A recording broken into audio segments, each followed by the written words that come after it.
हाय, hello, नमस्कार. कशा आहात सर्वजण? मस्त मजेत ना? मी क्रांती आणि क्रांतीवीर ब्लॉगमध्ये तुम्हा सर्वांचे मी क्रांती खूप खूप स्वागत करते. तर आज आपण एक भन्नाट असा नाश्ता बघणार आहोत. तो काय?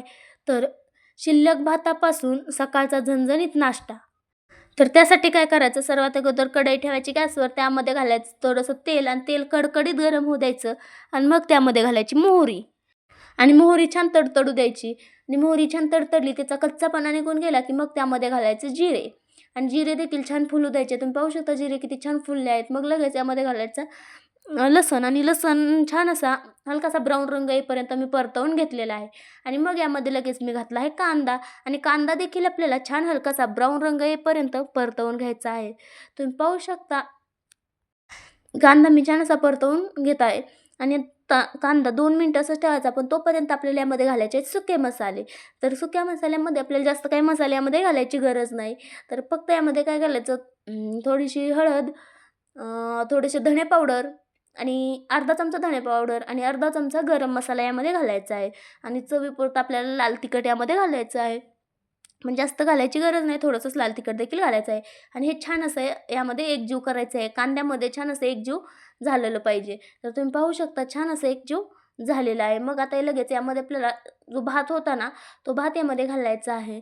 तुम्ही पाहू शकता मस्त असा भात यामध्ये राहिलेला आहे. तर आमच्याकडे कधीच असा भात शिल्लक वगैरे राहत नाही, पण प्रत्येकाकडे राहतो. म्हणून मी ही रेसिपी बनवण्याचा विचार करून रात्री जास्तीचा राईस बनवलेला होता आणि तोच शिल्लक ठेवून मग मी ही रेसिपी तुम्हाला दाखवण्याचा प्रयत्न केलेला आहे. तर प्लीज छान सपोर्ट करा या रेसिपीला मला. कारण ही रेसिपी मी फक्त आणि फक्त तुमच्यासाठी बनवलेली आहे. आमच्याकडे शक्यतो असा राईस कधीच शिल्लक राहत नाही, कारण आम्ही आहोतच दोघं जण. त्यामुळं मी कधीच जास्तीचा राईस बनवत नाही. पण काही-काही एकत्र फॅमिली असतात. बरेच 4-5 जण राहत असतात. मग त्यांच्याकडे कधी-कधी एक म्हणजे खाण्याचे प्रमाण कमी होतं, कधी-कधी जास्तीच असतं. त्यामुळे राईस त्यांच्याकडे कधी-कधी शिल्लक राहतो. तर त्यांच्यासाठी ही रेसिपी आहे. तर कशी वाटते नक्की सांगा कमेंट करून. आणि छान आता हे भात यामध्ये घालून घ्यायचा रात्रीचा आणि तो छान असा एकजीव करून घ्यायचा आहे. या कांद्यामध्ये छान एकजीव झाला पाहिजे. तर तुम्ही पाहू शकता आपण उलथण्यानं किंवा भातवडीनं हे छान असं मिक्स करून घ्यायचं. तर तुम्ही पाहू शकता छान असं एकजीव झालेला आहे. आता 2 मिनिट असंच ठेवायचं आणि मग पुन्हा एकदा छान असं हलवून घ्यायचं. तर आपली ही रेसिपी छान म्हणजे छान असं हा भात जो आहे तो परतलेला आहे. छान तुम्ही पाहू शकता आणि खायला देखील खूपच टेस्टी असा हा लागतो. तर मी काय बनवून हा फेकून देत नाही. मी सुद्धा खाणारच आहे. खूप अतिशय अप्रतिम असा लागतो. तुम्ही एकदा बनवाल ना तर सतत असं राहिलेले भात जो आहे तर तो तुम्ही फेकून देणार नाहीत. आता यामध्ये मी मीठ घातलं आणि ते देखील यामध्ये परतवून घेणार आहे. छान असं थोडंसंच टाकायचं, कारण आपण रात्री मीठ यामध्ये भातामध्ये घातलेलंच असतं.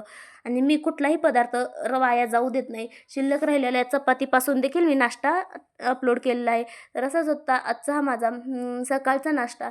तर मी यामध्ये आता छान असं लिंबू टाकून घेतलं आणि छान असा मी हा सर्व्ह केला. तर खूप छान झाला होता. तुम्ही देखील नक्की ट्राय करा आणि बाय बाय, भेटूयात उद्या.